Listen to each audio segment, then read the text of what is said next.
Do I have a motion to approve the minutes as shown? So moved. Second? Second. All in favor, raise your right hand. Okay, minutes are approved.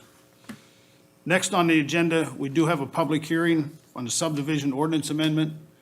And just to go over the way the public hearings go, initially, the public hearing amendment will be discussed the same way we do a special use permit will be discussed.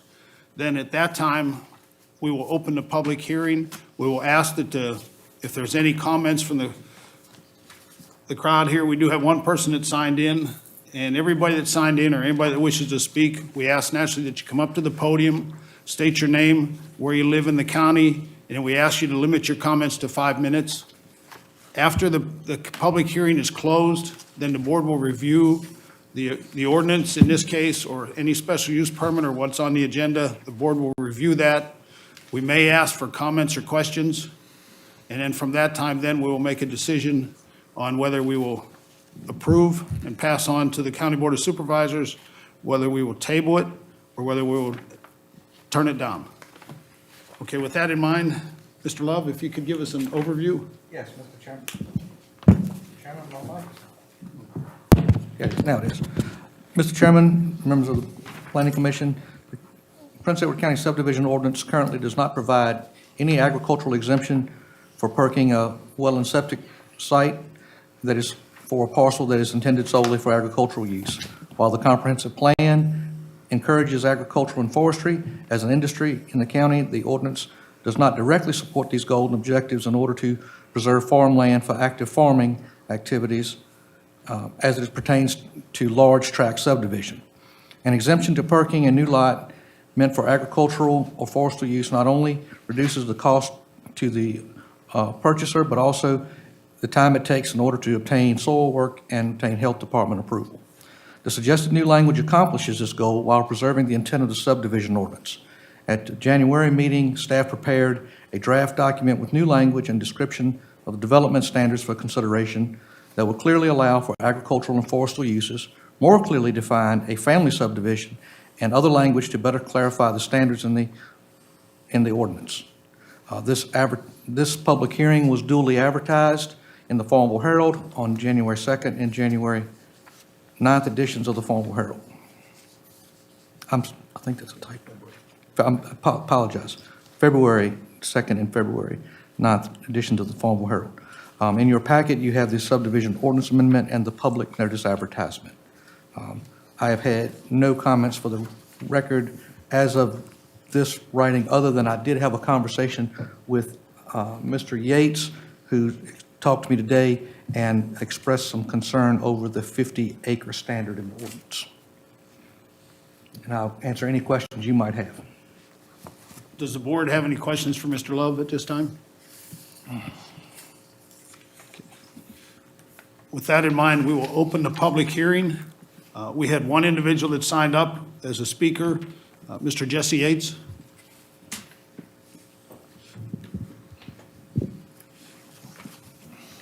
Thank all of you for listening to me tonight. I appreciate your time.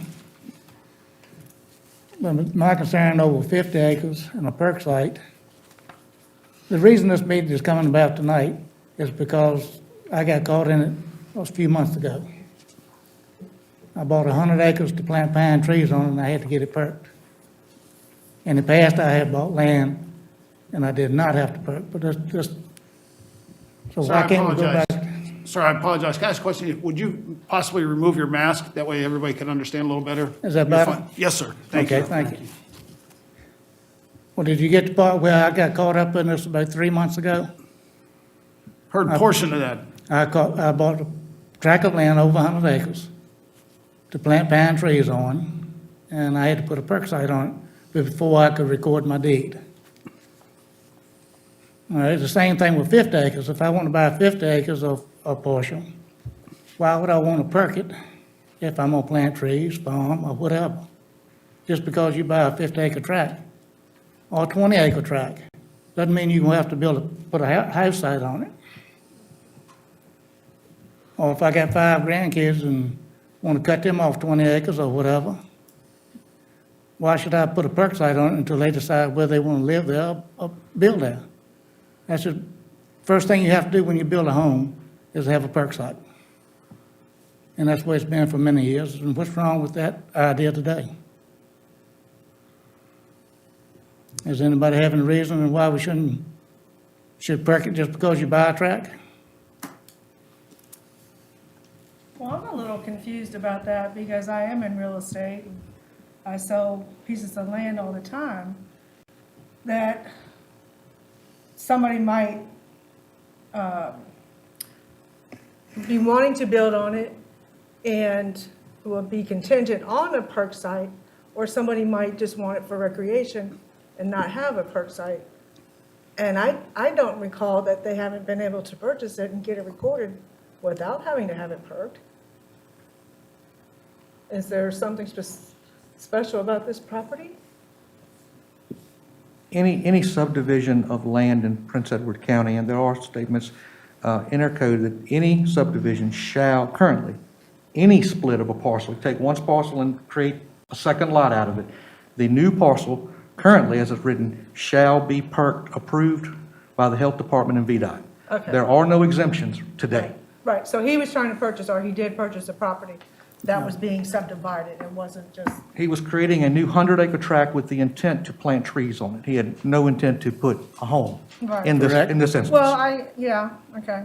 I just was confused about, Well, for instance, The suppose I property. say you 20 acres.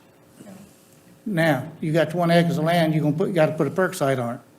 Are you sure where you want to build your house? You might put the perk site where you don't want the house.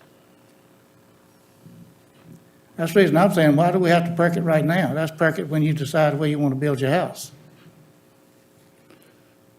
Is that a state code or state law? Mr. Chairman, maybe it's a program, I'd be happy to answer a lot of this after the public hearing's over, rather than getting into a back and forth here during, but I'll be happy to, I've got a lot of experience, I'll be happy to share when you're done with the hearing.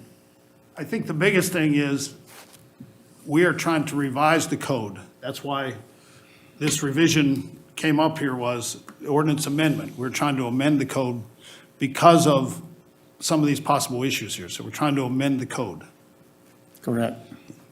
That's why the amendment here is in front of us. And my objection of what you're trying to do right now is still a 50-acre tract.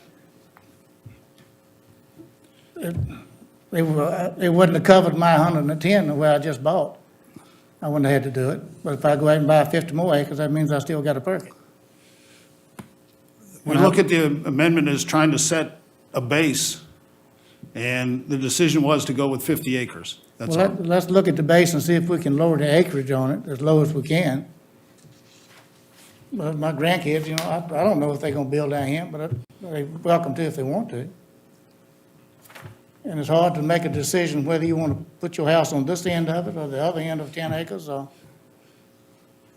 Okay, just to understand, Mr. Yates, then your major concern is the size of the acreage, correct? is the acreage, and really putting a perk test on any place until you decide where you're gonna, first thing you do when you come up here to get a permit to build a house is get a perk test. That's the first thing. It's been that way for as long as I can remember, and there's nothing wrong with that. But I know where I'm gonna build my house now.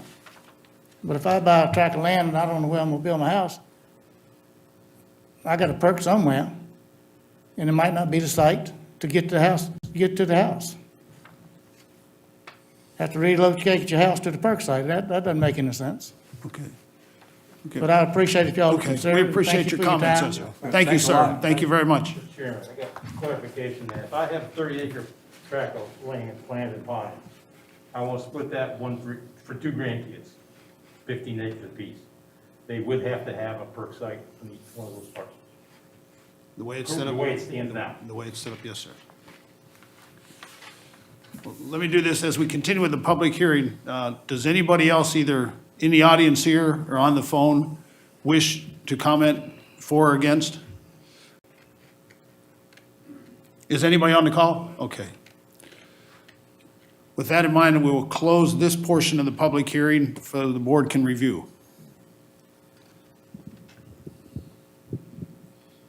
Again, we're reviewing an amendment here to the current policy we well, have. I feel that for agricultural reasons like planting timber, that there shouldn't be a requirement for a perk.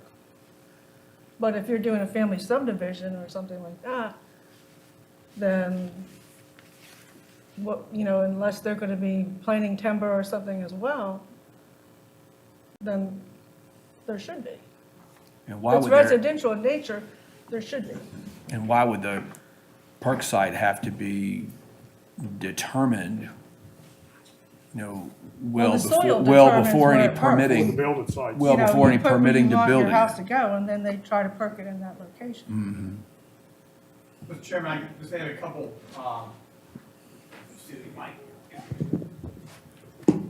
anecdotally, had a couple of comments. I've been local government for 27 plus years. I was planning director for Warren County, Virginia for about 12. Our community, we had a great subdivision, Shenandoah Farms, 3,000 plus lots, platted in the 50s, 60s, and early 70s. Paper subdivision done before they're perking. Guy said, hey, perk it when you get your building permit. And if it doesn't perk, we'll give you another lot. Well, he dies, goes away over time. There are hundreds of lots that can't be built on now because they don't perk. We used to exempt in Warren, 20-acre lots were exempt from the subdivision ordinance. You think you get a perk site on a 20-acre lot? No. Half of them didn't perk. The only ones that perked had bottom land along the river that had some good, decent enough soil that could perk. The rest of them had to get alternative systems designed that were $30,000, $40,000 sand filter, specialized systems. So part of it is so that you don't end up in a situation where you have a subdivision and the lots don't perk. Obviously, in this situation, we're talking about an ag exemption, and I certainly agree with Mr. Yates. I think you got to set the bar, and whether it's 50 or it's 20 or 25 acres, what is the minimum threshold for ag and forestal to exempt it completely from the ordinance? There ought to be an exemption. I think staff 100% agrees with that, and when we didn't have that, we're the ones that recommended. I think the key situation is, what threshold do you want to set that at that, might be sold off to adjoining farm, or maybe what's enough acreage to start a farm? Or, timber to allow that exemption. Maybe it's 25, maybe it's 50. We knew, Mr. Yates' situation, 100 we wanted something smaller than 100 to propose, and we had seen some examples where it had an exemption that size. So I hope that helps with the discussion. And I guess to eliminate some confusion, we're talking about agriculture here again. We're not talking about residential. That's where we are. So just to clarify that. So the amendment we're looking at is for agriculture. Agricultural / recreational, or just agricultural? Agricultural usage. Yeah. The usage of the land, agricultural or forestal, would have to be a bona fide agricultural use. If you look at the ordinance, and there'll be statement in there that it goes on the plat that the lot is for agricultural or forestal usage, not for residential, until it is perked. That gives the buyer, when they're looking at the plat, knowing that before you buy it, you need to, if you want to put a house somewhere, you should get it perked to make sure that you can get a home site.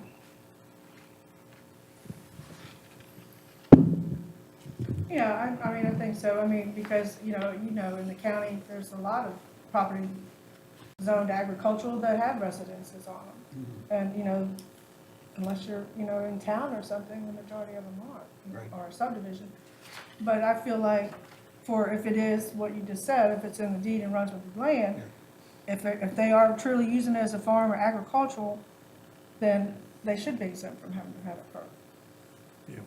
But what's the minimum acreage? What do you put timber? How much? 50? I think That's what was set here, was 50, was a recommendation, and that's where we were going with the amendment, of 50.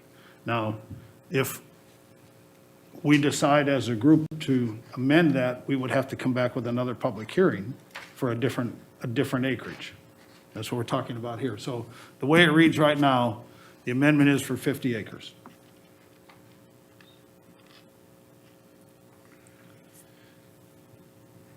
I'd kind of like to see it drop down lower than that, and, you know, basically, I would think if somebody's gonna buy land to put a home on, before they finish the, purchase, they'd make sure they had a perk site. Yeah, right. True. You're talking about construction versus creation of a subdivision. You do not want to give a bona fide, a developer a loophole. That's every county in Southern Virginia that has well and septic locations require that perking be done at the time of subdivision for a lot. Right, well, in the agricultural zone, before they could do a subdivision, they'd come and get a special use permit to be able to do that. No, sir. No. No, sir. Subdivision, if they meet the code and the minimum lot size, is done through my office as a by right use. I thought they had to, in Ag 1. Yes, sir. In any zone. What is that acreage? Minimum, with minimum acreage, minimum road frontage, it depends on the district. In Prince Edward County, the minimum lot size, bare bones minimum lot size is 1.5 acres. However, in a A1 I'm speaking on, the maximum density would be a home for every 4 acres. So in this instance, if you, a divisible lot, the smallest divisible lot today is 8 acres. One of those would be could be 1.5. The remaining 6.5, you could put one home and it could not be further subdivided. It's based on the parent tract. And that's only in the A1 zone, which is agricultural conservation, which is about 80% of the county. Well, maybe about 70% of the county. But again, subdivision is like I said, is a administrative operation in review. It's not a special use permit. So this would be on if somebody were selling a larger parcel and wanted to survey off a separate section? Correct. Or if they were doing a family subdivision? Correct. Okay. The creation of a new lot. Yeah.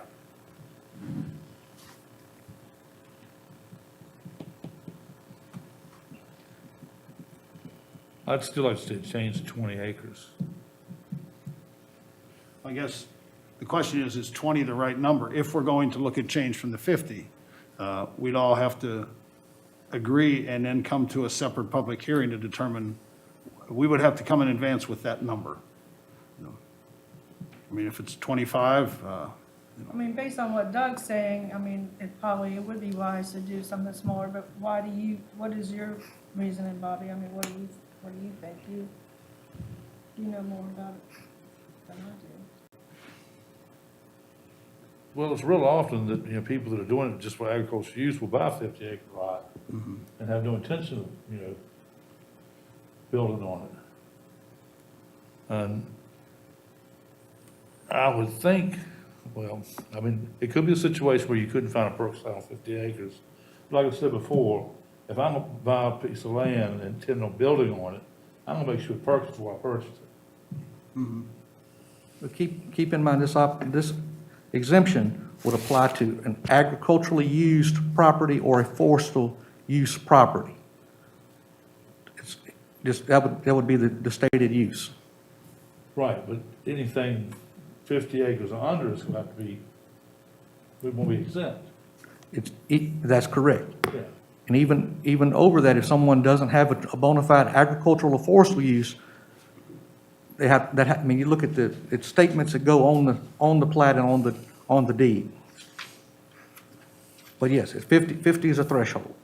How is that determined, you say forestal use, agricultural use? How is that determined? It gets placed on, statements get placed on, the developer, the buyer or the subdivider agree to that. Is the definition of agricultural and forestry in the code? Yes, it's in state code and it's in their That's code. what I was asking. 25 acres is probably the smallest operable forestry use. If you get much under 25 acres, it's not really operable for a forestry operation. I'm kind of leaning towards Bobby. I'd like to see around 25. Again, that's a decision that the board would have to come up with here. If we're looking at changing from 50, what is that other number, that magic number? And this would require an additional or another public hearing because we're actually changing the code. Again, we're looking for an amendment to change the code. I think if you're in agreement, you could advertise 25, have another public hearing next month. You could always go back up if you wanted to, but Right. I would say advertise wherever you think the lowest. Right. you can go. Yeah. I have to agree with Brad, on forestry, 25 is about your minimum now. I mean, you can't go much lower than that and everything, because it's not feasible for your timber buying companies to come in and buy a piece of timber anymore. Costs too much to move equipment. If you look at it that way, even 25 might be a little low, but It might be, but they will still move in for Yeah. 25 acres. yes, sir. Suppose I buy 10 acres beside another 10 I already have. You That's can, 20 acres, and I buy another 10 over here. If- All of them stay right there together. Just do a boundary adjustment, add it right. Yeah. That's all you gotta do. But you'd have to have a boundary adjustment, otherwise you'd have 2 or 3 10-acre parcels. Well, that's what I was saying. I got 110 right beside 150. So, you know, that's more than likely a farmer, tree person, they gonna buy the adjoining land if they can get it. The purpose of the amendment is to set a guideline, which we really don't have right now. That's what we're trying to do here. We're trying to set a guideline. Yeah, that, your scenario would not be ill affected by the, right? What he's talking about, you can get a boundary adjustment, it would not be an issue. No, You wouldn't no, have- You wouldn't need a perk site. for no, No, no. Moving that acre. That's a boundary adjustment. yeah, I guess from the board standpoint, number one, if we look at the way the ordinance amendment is stated here, it's set at 50 acres, this portion. So our comment or our question really is to the board here, do we accept that? Do we table it and come up with a different acreage? With that in mind, then we would bring it back at another meeting. We'd have to revise the ordinance amendment from there and have another public hearing with that number involved.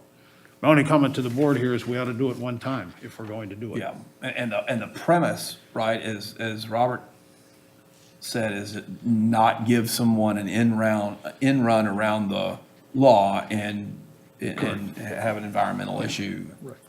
and again, this ordinance does not apply to boundary adjustments. It Yeah. applies to a new standalone lot Yeah. to be bought and sold. What was determined was there was I hate to use the term loophole, but there was a problem with the existing ordinance that we needed to correct. Yeah. That's why this amendment came about. I got it. And when the discussion we had in prior meetings was that we determined 50 acres, but, if we look at changing it from that, we cannot pass this amendment here. We would have to, or ordinance, we'd have to come back with another public hearing. Roger that. So I guess from the board here, we would be looking at a motion to accept, table, Re-advertise and re-advertise, and that's what we're looking here. So, with an acreage guidance. so I guess I'll put words in somebody's mouth. We're looking for a motion to table and re-advertise with an acreage amount in there. And so we need, first of all, we need an acreage amount. Then second, we need a motion to table and re-advertise. I think 25 acres is more reasonable too. Well, let's take that as the first one. If we look at that number, how does the rest of the board agree to 25? Okay, so, I think it's reasonable. okay, everybody feel okay there? So then what we need to get a motion to table and re-advertise at the revised acreage. Do we have a motion? I make a motion that we table it until the questions have been answered and decided as to what acreage it's going to be. Need to advertise. We need to advertise with an acreage, that's the challenge. We can't advertise without an acreage. So, goes back, if the 25 is fine, then we need a motion to table and re-advertise at 25 acres. That's what, if the board agrees to the 25, that's what we're looking for, is a motion to do that. So moved. Do we have a second? Okay. All in favor, raise your right hand. Okay. The motion is passed. We will table the current subdivision ordinance amendment and bring it back at a future meeting, hopefully the next meeting, and it'll be advertised as with every public hearing at 25 acres. Yes, Mr. Chairman, I will be able, with this timeline, I'll be able to advertise this for the March 15th meeting. Great. Thank you very much. Thank you, Mr. Yeck. Thank you, sir. Thank you, everybody, for being here. Okay, with that's the extent of our public hearing. If we could get a review of supervisor actions? Yes, sir. The Board of Supervisors held their public hearing for the meat processing facility, and that matter was tabled to allow the residents of Darlington Heights to work with the applicant, either to better locate that or to locate that in a different area. So right now, that's coming back to them there at their next meeting. It will be under old business, but they did have their public hearing, and it was very well attended. It was probably about 60 or 80 people, I think, there. We had both of these rooms full. This and the other courtroom was full. So that's the action on that. You want me to move to old business? Sure, if you want to. Okay. Under old business, the applicant, Mr. Carol and Sam Martin, withdrew their application for the commercial campground on their property, so that matter is now dead. And you have that letter in your packet. Yes. And so that's the other actions that have happened. Okay. So it was no longer tabled, it's a dead issue It's a right now. dead issue. They would have to reapply and we'd Okay. re-advertise and start the process over. But they said that in their letter, they no longer want to pursue it. Yes, thank you. Anything else under old business? No, sir. Anybody on the board have anything for old business? Okay. With regards to new business, is there anything, Mr. Love? No, sir, other than we will have a public hearing next month. Okay. Mr. Ramsey, anything in new business? Mr. Ramsey, anything in new business?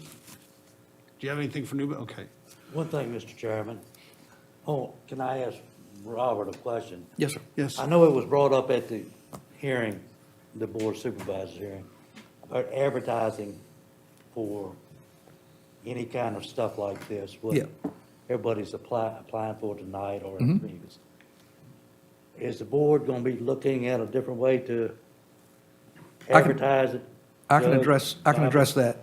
The Code of Virginia is very clear. The minimum standards are advertisement 2 weeks in a locally circulated paper, and then for an application, not an ordinance amendment, but an application, you would send the adjoining property owners a letter. We do that. And Prince Edward County Code goes a step further. We have an air code that a sign is placed on the property 10 days in advance of any hearing, and we do that. Subsequent to that, some folks have asked that we do have a Facebook page, so we will be doing that. In fact, I can do that with this ordinance amendment. We're going to start putting any public hearing advertisement for land use on the county website. And we're in the process right now working with a sign vendor to get a little bit more information on a sign, county website, additional language on there, and we will have new site signage that we'll be placing at the property as well. But as far as the legal notification per the Code of Virginia, we will still run in the Farmville Herald, because that's the majorly circulated paper, and we will be sending the letters to the adjoining property owners, but it goes to the folks that touch the property, to the front, to the side, to the rear, that physically touch the property. If it lines up anywhere close, we send it. But we don't, in this case, we had pretty much all of Darlington Heights that showed up for this public hearing, but those folks do not get Right. you don't take the whole I understand road. that. I But understand that. we will be putting it on the county I Facebook did ride page. over there after our last month's meeting. I admit, the sign was small. You had to stop to see the sign on the road, to get a phone number off of it. Well, again, And so, what some of them were commenting here at the Board of Supervisors meeting.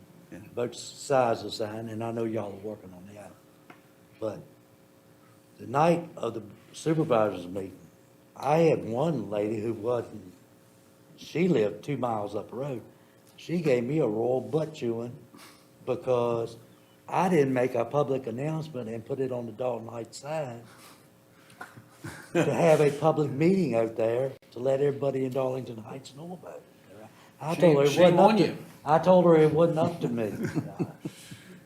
Let me speak kind of on behalf of the staff, and what happens is, all the requirements that the state have, as said that the county has, we have delayed some public hearings because we were not able to post it properly or have it in the paper for 2 subsequent, times. So we have delayed some because of that. And part of that is either when the special use permit is applied for, or just because of the way the paper runs and our ability to get things in the paper.